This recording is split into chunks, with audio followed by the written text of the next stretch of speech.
बुलढाणा शहरात सामाजिक शांतता बिघडवणारी एक धक्कादायक घटना समोर आली आहे। शहरातील एका विशिष्ट समाजाच्या स्मशानभूमीमध्ये विटंबना करून त्याचा व्हिडिओ सोशल मीडियावर व्हायरल केल्याप्रकरणी 2 जणांविरुद्ध गुन्हा दाखल करून त्यांना अटक करण्यात आली आहे।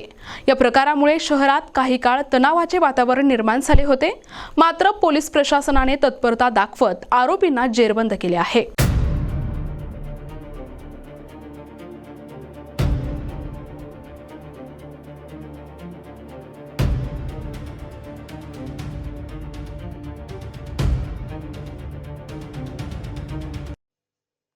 मिळालेल्या माहितीनुसार अनुज रिसोडकर आणि ओम फाटे या 2 तरुणांनी स्मशानभूमीच्या पवित्रतेचा भंग करत विटंबना केली आणि त्याचे चित्रीकरण करून सोशल मीडियावर प्रसारित केले। हा व्हिडिओ व्हायरल होताच संबंधित समाजाच्या भावना दुखावल्या गेल्या आणि संताप व्यक्त करण्यात आला। रात्रीच्या सुमारास मोठा जमाव बुलढाणा शहर पोलीस स्टेशनवर धडकला, ज्यामुळे परिसरात तणाव वाढला होता। परिस्थितीचे गांभीर्य ओळखून ठाणेदार रवी राठोड यांनी तात्काळ तपासाची चक्रे फिरवली।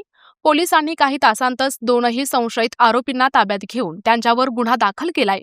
पोलिसांनी केलेल्या या जलद कारवाईमुळे संतप्त जमाव शांत झाला असून सध्या तरी परिस्थिती नियंत्रणात आहे। नागरिकांनी कोणत्याही अफवांवर विश्वास ठेवू नये आणि शांतता राखावी असे आवाहन पोलीस प्रशासनाकडून करण्यात आले। पोलीस सध्या या प्रकरणाचा अधिक तपास करत असून व्हिडिओ बनवण्यामागे या तरुणांचा नेमका काय उद्देश होता याचीही चौकशी केली जात आहे।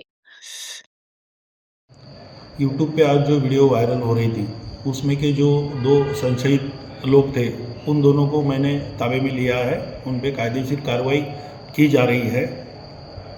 आप लोग यूट्यूब पर जो वीडियो आते हैं उन अफवाहों पर या उन चीज़ों पर भरोसा मत रखिए। आप जो चीज़ है वो पुलिस से बात कीजिए।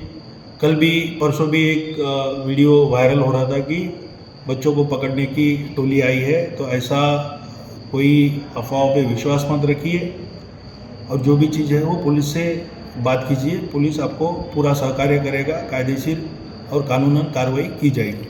सर, ये आरोपी को आपने पकड़ा, इसके ऊपर गुना दाखिल का प्रक्रिया हो गई कि शुरू है? कायदेशीर पूरी प्रक्रिया उस पर शुरू हो चुकी है, गुना दाखिल होगा और उस पर प्रतिबंधक कार्रवाई भी की जाएगी। धन्यवाद। विशेष प्रतिनिधी NTV न्यूज मराठी बुलढाणा।